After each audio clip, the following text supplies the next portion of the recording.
Right, first of all, you know that A1 and G1 are the same, and they're 1 plus root 5. You know that A3 is the same as minus G4, and you know that minus G4 is the same as minus A3, because A3 plus G4 is 0.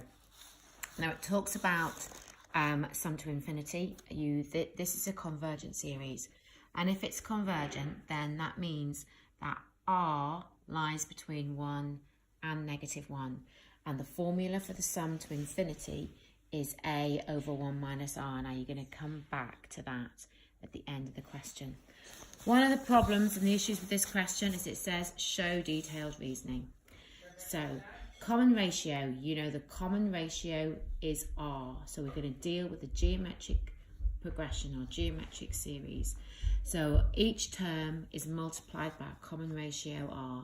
So I know to get the second term in a geometric sequence, I would multiply the first term by R.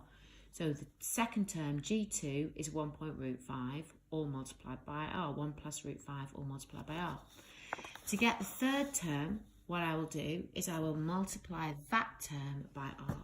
So the third term, G3, is 1 plus root 5, all multiplied by R squared. So I now have G3. You're told in the question that A2 and G3 are the same thing. So you now know what the second term is in the arithmetic sequence.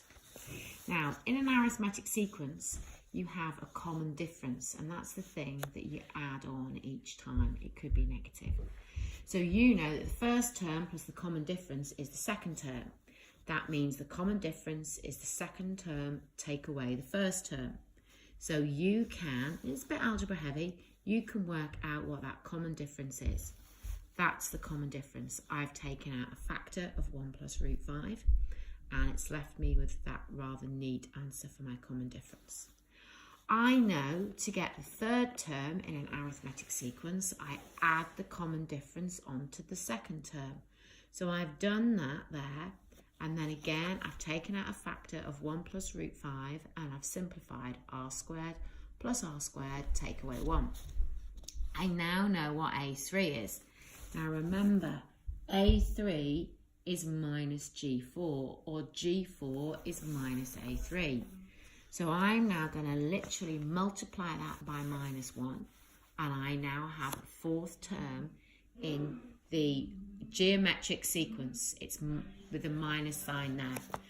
I know that the fourth term in a geometric sequence divided by the third term will give me my common ratio.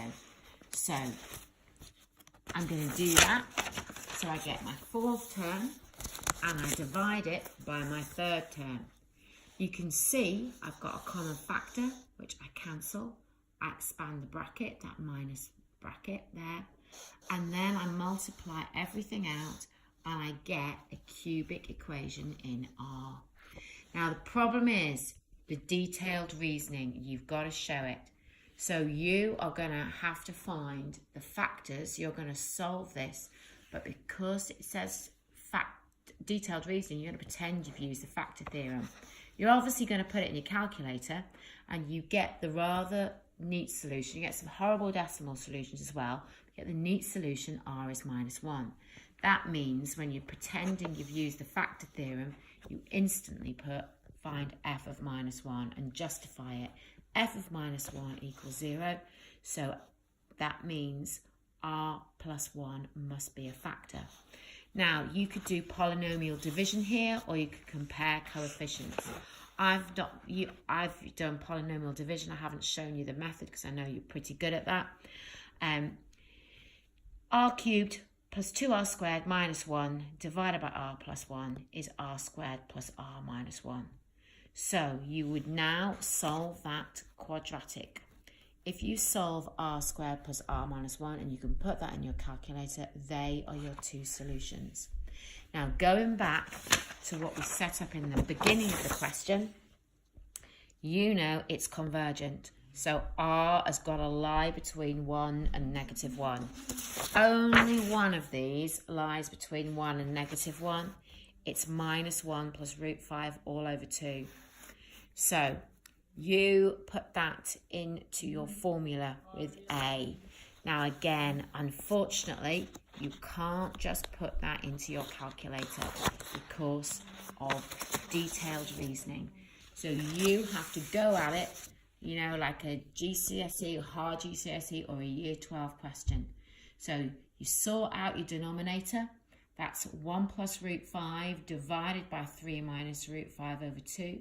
So I've times the numerator by 2, and I'm showing my detailed reasoning of how I rationalise that denominator, show all that working out because it's detailed reasoning.